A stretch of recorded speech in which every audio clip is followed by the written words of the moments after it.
नारद संचार के ज्योतिष कार्यक्रम में आप सभी का स्वागत है और अनिल जैन का प्यार भरा नमस्कार।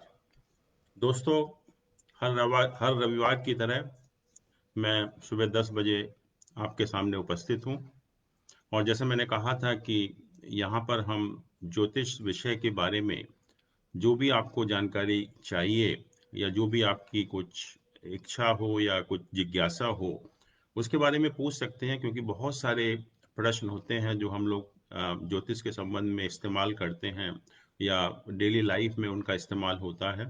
तो उनके बारे में जो भी जिज्ञासा हो, जो भी आपका प्रश्न हो, जो भी आप समाधान चाहते हैं, तो मुझे बहुत अच्छा लगेगा अगर आप पूछेंगे। और इसके अतिरिक्त कोई व्यक्तिगत समस्या भी अगर आपकी है, तो जैसे मैंने कहा था कि आप अपना जन्म का डिटेल लिखकर आप भेज सकते हैं और हम लोग उस प्रश्न का उत्तर देने की पूरी कोशिश करेंगे। पिछले इतवार को हम लोग चर्चा कर रहे थे मानसिक तनाव के बारे में, और हम देख रहे थे कि मानसिक तनाव पूरी दुनिया में एक गंभीर समस्या बन गया है, और खास तौर से युवा पीढ़ी के लोगों में। और इतना गंभीर हो जाता है कभी कभी ये मानसिक तनाव कि व्यक्ति जो है बहुत ही एक खराब कदम, जैसे हमने कहा कि आत्महत्या टाइप का निर्णय लेता है, और जिसकी वजह से आज पूरे विश्व में बहुत ज़्यादा आत्महत्याएं हो रही हैं, और उससे कई ज़्यादा लोग आत्महत्या करने की कोशिश कर रहे हैं। और जैसा हम लोगों ने कहा था कि आत्महत्या के अलावा भी मानसिक तनाव से बहुत सारी समस्याएं हो सकती हैं, जैसे आपका हाई ब्लड प्रेशर है, हाइपरटेंशन है, डायबिटीज़ है, हार्ट की प्रॉब्लम है, और इस तरह की बहुत सारी समस्याएं होती हैं। और हम ये भी बात कर रहे थे कि ज्योतिष में हम इन समस्याओं का कैसे निदान कर सकते हैं। और अभी आज सुबह ही ऑस्ट्रेलिया का एक रेडियो स्टेशन है, वहाँ पर मेरा इंटरव्यू हो रहा था, और वहाँ पर भी उन्होंने यही प्रश्न किया कि ये जो मानसिक तनाव है, ये बहुत बड़ी समस्या है ऑस्ट्रेलिया में भी। तो मैं उसी का उत्तर दे रहा था कि मैंने कहा जो ज्योतिष के माध्यम से हम इस समस्या का बहुत आसानी से निदान कर सकते हैं। और और जैसा मैंने कहा कि निदान तो हम करते ही हैं, पर हमें ये देखना पड़ेगा कि यहाँ पर जो समस्याएं हैं या ज्योतिष में जो ग्रह हैं, वो किस तरह से मानसिक तनाव के बारे में अपना काम करते हैं, और हम उसकी मदद लेकर किस तरह से मानसिक तनाव को दूर कर सकते हैं। तो ये बात हो रही थी कि ज्योतिष में एक चंद्रमा सबसे इम्पॉर्टेंट ग्रह होता है, जो हमारे मन का कारक है। और किसी भी व्यक्ति के जन्म के समय अगर चंद्रमा की पोजीशन वीक होती है, तब व्यक्ति मानसिक तनाव से गुजरता है, या हम कहेंगे कि उसकी मेंटल स्ट्रेंथ कम होती है। और इसके अतिरिक्त जो दूसरा ग्रह है बुध, वो हमारे नर्वस सिस्टम को रिप्रेजेंट करता है, हमारी कॉन्शियसनेस को रिप्रेजेंट करता है, हमारे इंटेलिजेंस लेवल को रिप्रेजेंट करता है। और जब ये दोनों ग्रह चंद्रमा और बुध किसी भी जन्म पत्री में बहुत इनका प्लेसमेंट अच्छा नहीं होता है, अशुभ होते हैं, अफ्लिक्टेड होते हैं, मेलिफिक होते हैं, तब व्यक्ति जो है बहुत ये जो आत्महत्या जैसा कदम उठाता है। और इसके अतिरिक्त हमने और भी बात की थी कि जो भाव हैं, 12 भाव होते हैं ज्योतिष में, और चौथा और पांचवा भाव मानसिक तनाव के लिए उत्तरदायी होते हैं, रेस्पॉन्सिबल होते हैं। और कुछ हमने योगों की भी बात की थी कि अगर चंद्रमा और शनि का योग किसी अगर व्यक्ति के हॉरोस्कोप में है, तो वो भी हमेशा मानसिक तनाव से गुजरता है, क्योंकि चंद्रमा हमारा मन का कारक है और शनि जो है उसके ऊपर दबाव डालता है।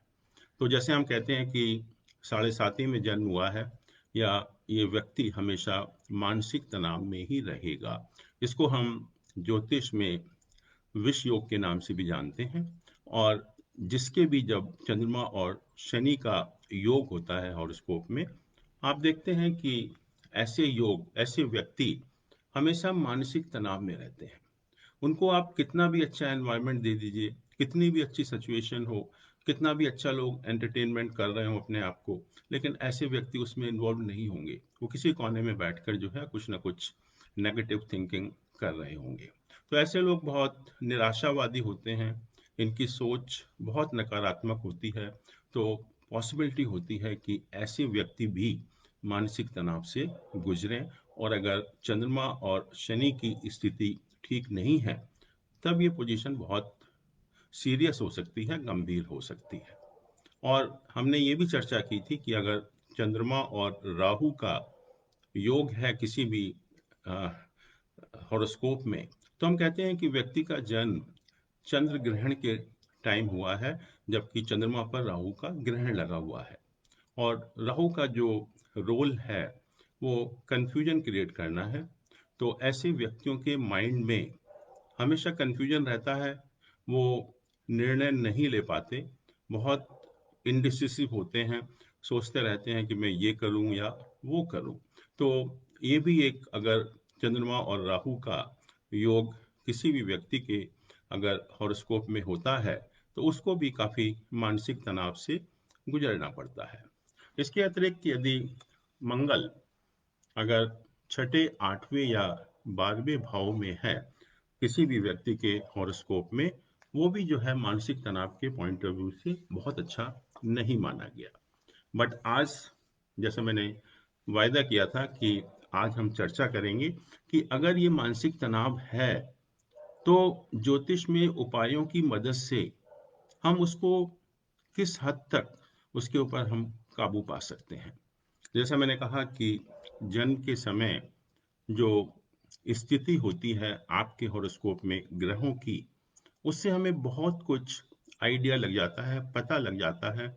हम लोग असेसमेंट कर पाते हैं कि चंद्रमा और बुध की स्थिति कैसी है।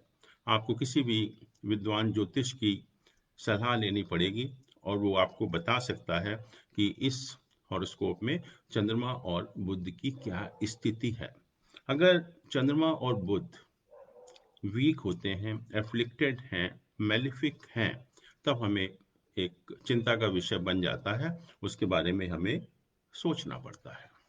अब जो उपाय हैं, नॉर्मल कोर्स में तो हम लोग करते ही हैं, जैसे योगा है, मेडिटेशन है, अपना डाइट वगैरह को ठीक रखें, अपनी लाइफ में सकारात्मक सोच को रखें, या लाइफ को और जैसे डिसिप्लिन में, अनुशासन में जिएं, तो भी कुछ हद तक हम इन चीज़ों पर काबू पा सकते हैं।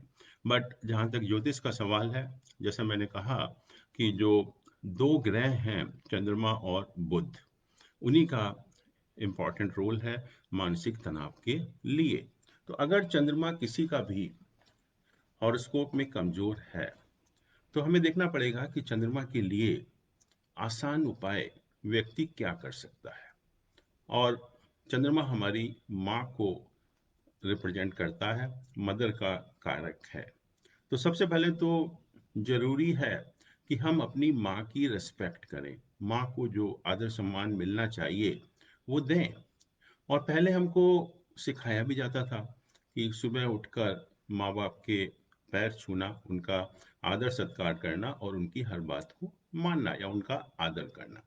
और अगर हम माँ को ड्यू रिस्पेक्ट दे रहे हैं, उसका आदर सम्मान कर रहे हैं, तो मैं लिख कर आपको दे सकता हूँ कि चंद्रमा कभी भी आपको खराब नहीं करेगा।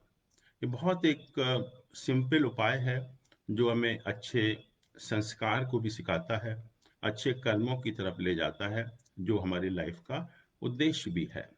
इसके अतिरिक्त चंद्रमा के लिए कुछ चंद्रमा की वस्तुएं होती हैं, जैसे बहुत सिंपल है, चावल। चावल हम सभी जानते हैं। और चंद्रमा जो है फीमेल को भी रिप्रेजेंट करता है, जो फीमेल लोग हैं उनको भी रिप्रेजेंट करता है। और मंगल जो है, सॉरी, चंद्रमा जो है, जो वीक डे है, सोमवार, मंडे, उसका लॉर्ड भी है। तो सिंपल सी बात है कि अगर हम चावल सोमवार के दिन किसी भी महिला आश्रम में या महिलाओं को देंगे, तो उसका भी जो है बहुत अच्छा असर होता है चंद्रमा को ठीक करने के लिए। और चंद्रमा की बहुत वस्तु हैं, कोई भी सफेद रंग की वस्तु हो सकती है, किसी भी सफ़ेद रंग की वस्तु जैसे दूध है, आटा है, दही है, अगर हम ये सफ़ेद रंग की वस्तुएं सोमवार के दिन अगर दान करें किसी भी गरीब व्यक्ति को, तो उससे हम चंद्रमा की पोजीशन पर, चंद्रमा की जो खराब स्थिति है उस पर काफ़ी हद तक काबू पा सकते हैं। इसके अतिरिक्त गायत्री मंत्र हम सभी जानते हैं, और अगर गायत्री मंत्र का जाप करें सुबह उठने के बाद और सोने से पहले, और 9 बार अगर सुबह उठने के बाद और सोने से पहले अगर आप जाप करेंगे, तो उसका भी कहते हैं कि गायत्री मंत्र का जो प्रभाव पड़ता है वो भी एक बहुत अच्छा प्रभाव पड़ता है, और हमारा जो मून है उसको काफ़ी बल मिलता है, उससे हमारी जो मानसिक स्थिति है वो भी काफ़ी ठीक होती है। चंद्रमा हमारी जो मेटल है, चांदी, उसको रिप्रेजेंट करता है। तो अगर हम किसी अच्छे ज्योतिष की सलाह लेकर चांदी पहन सकते हैं। कुछ लोग आपने देखा होगा चांदी का कड़ा पहनते हैं, और उसका भी हमें कोई फ़ायदा होता है। चांदी का कड़ा हो या चांदी का कोई भी आइटम हम शरीर पर धारण कर सकते हैं। इसके अतिरिक्त अ, चांदी के बर्तन हैं, जैसे कि आपको पानी पीना है या कुछ भी दूध पीना है, तो आप चांदी के बर्तन में पिए। उससे भी कहते हैं कि चंद्रमा जो है काफ़ी स्ट्रांग हो जाता है। और जहाँ तक बुध का सवाल है, बुध जो है जितने भी जो टीनेजर्स होते हैं उनको रिप्रेजेंट करता है। तो अगर हम टीनेजर्स के प्रति थोड़ा सा स्नेह भाव रखें और जहाँ पर हमारी यथाशक्ति उनकी सहायता करें, उनको गाइड करें, उनके साथ अच्छा व्यवहार करें, तो उससे भी आप देखेंगे कि बुद्ध की शांति अपने आप हो जाती है।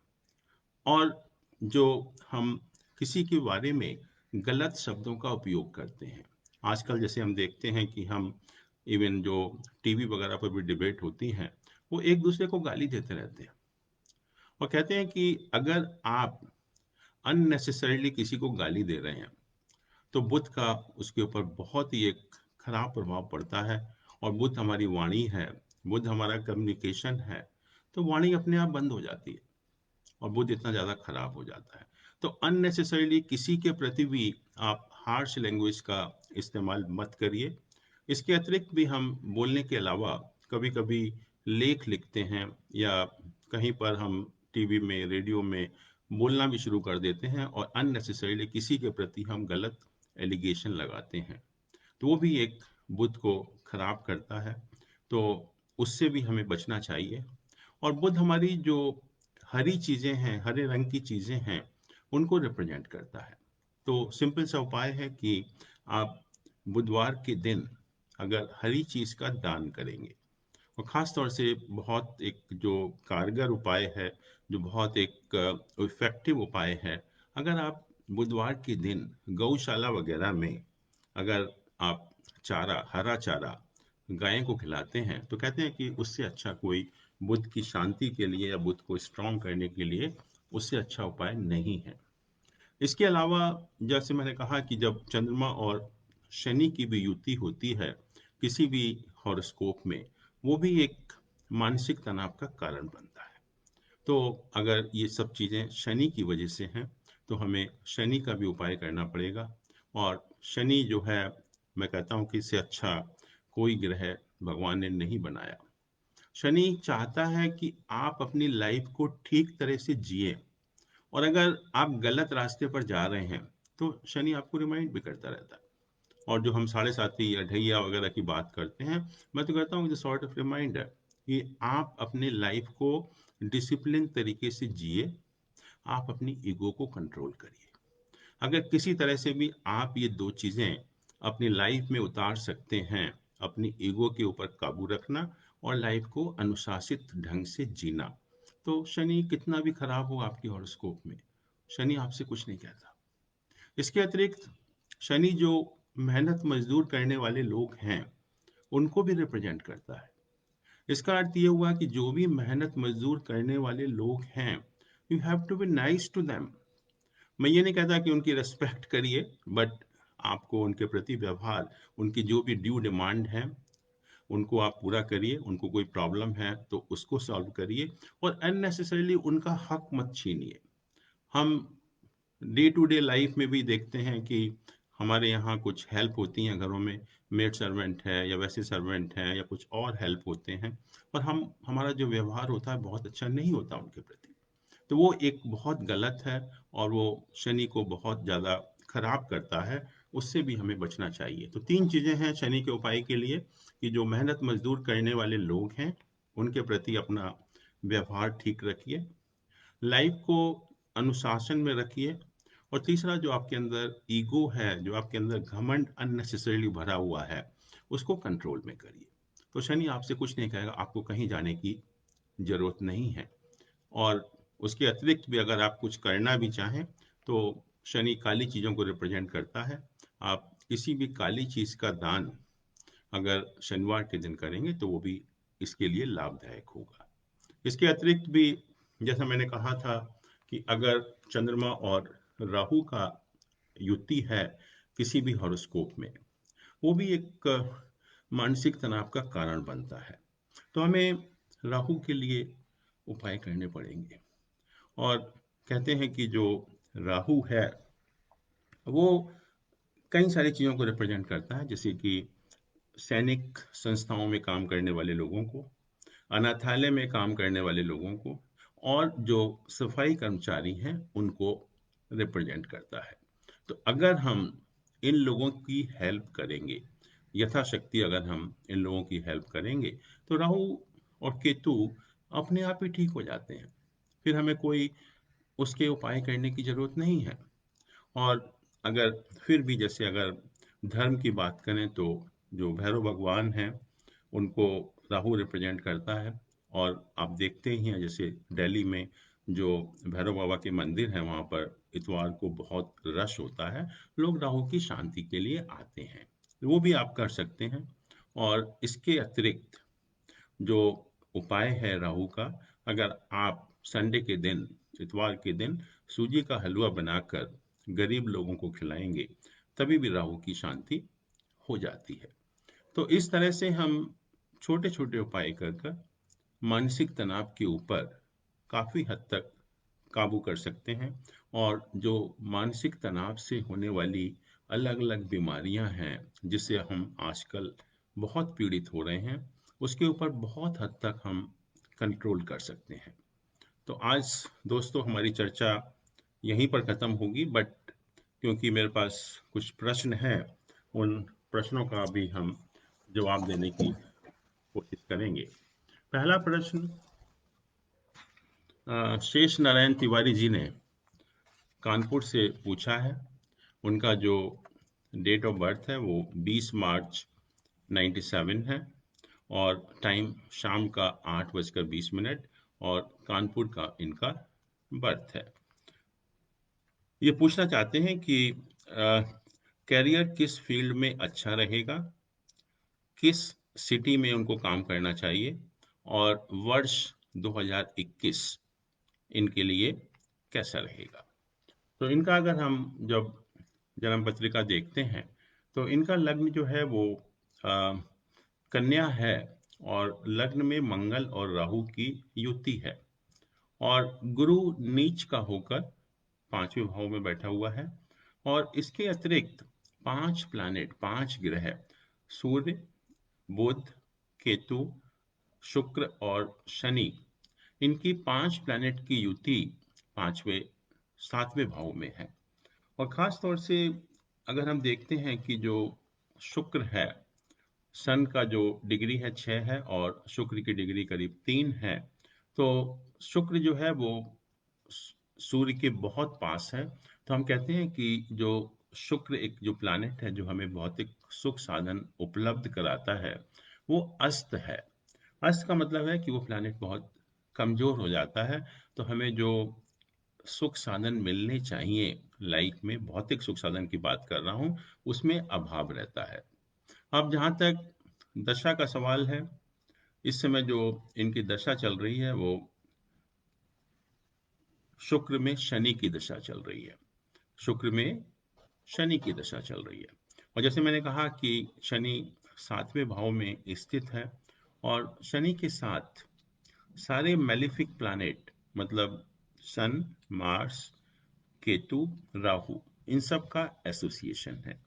तो शनि का जो एफ्लिक्शन है वो काफ़ी ज़्यादा है, जिसके कारण जो है ये दशा मैं नहीं कहूँगा कि बहुत अच्छी दशा है या जैसा आप चाहते हैं वैसे परिणाम मिलेंगे।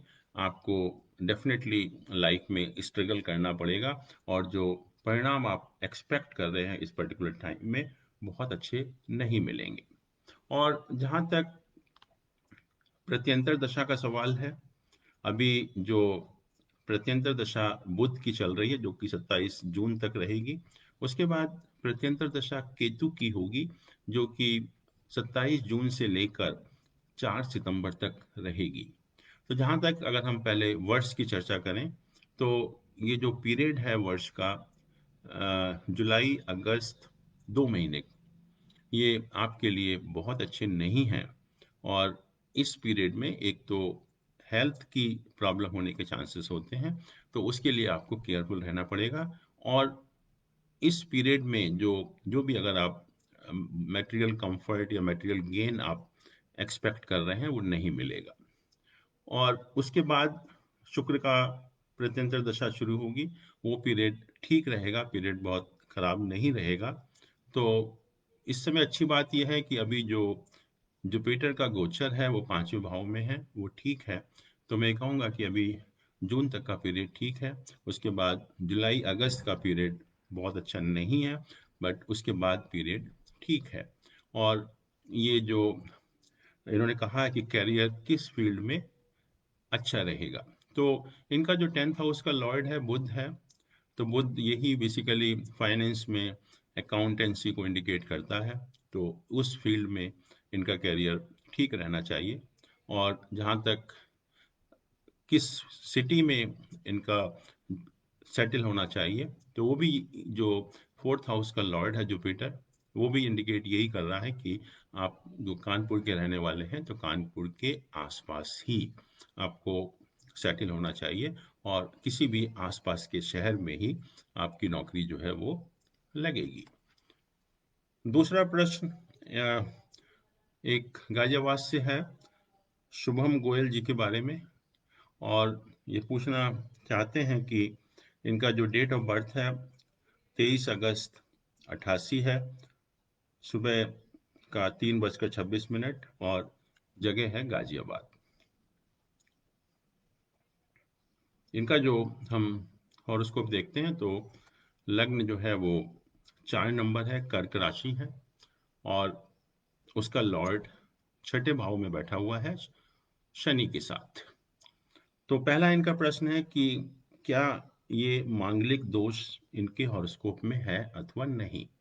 तो अगर हम मांगलिक दोष की बात करें तो मंगल इनका जो 9वें भाव में बैठा हुआ है और चंद्रमा से चौथे स्थान पर है।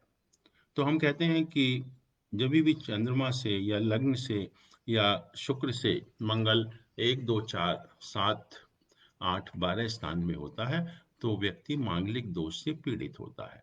तो यहाँ पर मंगल चंद्रमा से चौथे स्थान में है तो मांगलिक दोष है, लेकिन कुछ परिस्थितियों में मांगलिक दोष का परिहार हो जाता है। तो यहाँ पर जो मंगल है वो केंद्र का भी लॉर्ड है और त्रिकोण का भी लॉर्ड है। जब कोई भी प्लैनेट केंद्र और त्रिकोण दोनों हाउसेस का स्वामी होता है तो हम कहते हैं कि वो प्लैनेट योग कारक हो जाता है। और जब भी कोई प्लैनेट योग कारक बनता है तो मांगलिक वो प्लैनेट बहुत स्ट्रांग हो जाता है। तो उस केस में मांगलिक दोष का परिहार हो जाता है कि मतलब मांगलिक दोष का कैंसिलेशन हो जाता है। जहाँ तक कैरियर का सवाल है, हम देखें कि जो 10th हाउस का लॉर्ड है मंगल योग कारक है और उसका जो 9th हाउस में प्लेसमेंट है। तो ये एक अच्छा योग है कैरियर पॉइंट ऑफ व्यू से। और जुपिटर भी 5वें भाव को देख रहा है तो वो इंडिकेट ये करता है कि लाइफ में काफ़ी अपॉर्चुनिटीज मिलेंगी। बट इन्होंने कहा कि टेम्परामेंट कैसा होगा। तो अभी हम लोग बात कर रहे थे कि जब भी चंद्रमा और शनि का युति बनती है किसी भी हॉरोस्कोप में तो विष योग बनता है। ऐसे लोग बहुत पैसिमिस्टिक होते हैं, बहुत ही नेगेटिव थॉट वाले लोग होते हैं। और इनका चंद्रमा और शनि की युति तो बनी रही है, बट साथ में केतु भी उसको देख रहा है। तो उससे जो है चंद्रमा की पोजीशन और ज़्यादा खराब हो जाती है। तो टेम्परामेंट के पॉइंट ऑफ व्यू से मैं कहूँगा कि बहुत अच्छा नहीं है। ऐसे लोग पैसिमिस्टिक होते हैं, नेगेटिव थॉट वाले होते हैं, और जो मानसिक तनाव से कनेक्टेड जो बीमारियां होती हैं, प्रॉब्लम होती हैं, उससे सफ़र करते हैं। और वैसे भी इनका जो 7वां भाव है, जो शादी का भाव है, वो पाप कत्री योग से पीड़ित है। एक तरफ शनि है, एक तरफ राहु है। तो उस पॉइंट ऑफ व्यू से भी ये प्रॉब्लम इंडिकेट करता है मैरिड लाइफ। तो ये इनका जो प्रश्न पूछे हैं उसका आंसर है। और एक प्रश्न और पूछा है सोनिया अग्रवाल जी ने दिल्ली से, और अपने बच्चे के बारे में पूछती हैं। उनका जो डेट ऑफ बर्थ है वो 8 सितंबर 2010 है, 11:30 का समय है, और दिल्ली का बर्थ है। तो पूछना चाहती हैं कि बच्चे का स्वभाव बहुत चिड़चिड़ा रहता है, बात नहीं मानता है, और कैरियर पॉइंट ऑफ व्यू से वो कैसा रहेगा। तो अगर हम बच्चे का लग्न देखें तो लग्न जो है स्कॉर्पियो है, वृश्चिक राशि है, जिसका कि स्वामी 12वें घर में बैठा हुआ है मंगल, और मंगल को केतु भी देख रहा है। और जहाँ तक लग्न का सवाल है, लग्न भी पापकत्री योग से पीड़ित है। तो ऐसे केस में, और ख़ास तौर से जब लग्न का स्वामी मंगल है, तो ऐसे लोग मैं कहूँगा बहुत चंचल होते हैं बच्चे।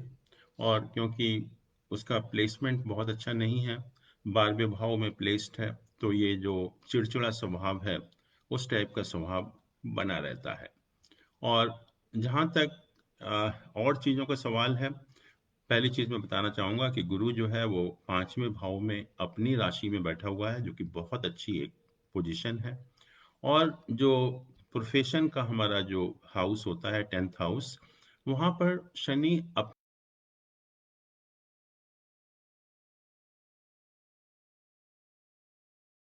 चंद्रमा का भी प्लेसमेंट है।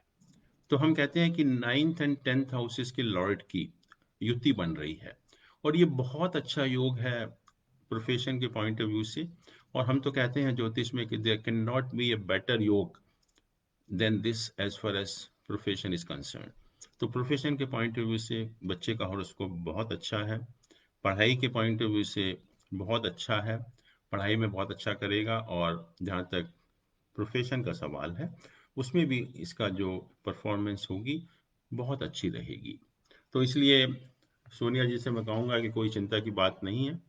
आप थोड़ा सा अगर मंगल का उपाय करेंगे तो बच्चे का स्वभाव ठीक होगा।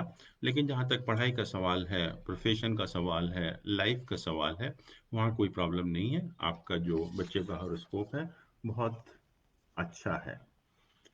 तो दोस्तों, हमारा समय यहीं खत्म हो रहा है, और मैं आपसे फिर रिक्वेस्ट करूंगा कि कोई भी आपका प्रश्न है, कोई भी जिज्ञासा है ज्योतिष विषय के बारे में, या व्यक्तिगत कोई प्रश्न है, तो आप पूछिए, और बहुत अच्छा लगेगा।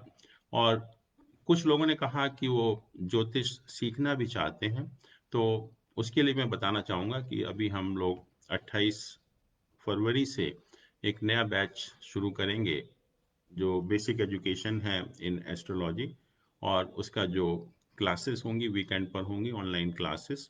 तो अगर आप लोग सीखना चाहते हैं, या कुछ भी आपकी जिज्ञासा हो, तो आप मुझसे कांटेक्ट भी कर सकते हैं, और आप डायरा संचार पर उसको लिख सकते हैं। और अंत में मैं आप सभी का बहुत बहुत धन्यवाद। नमस्कार।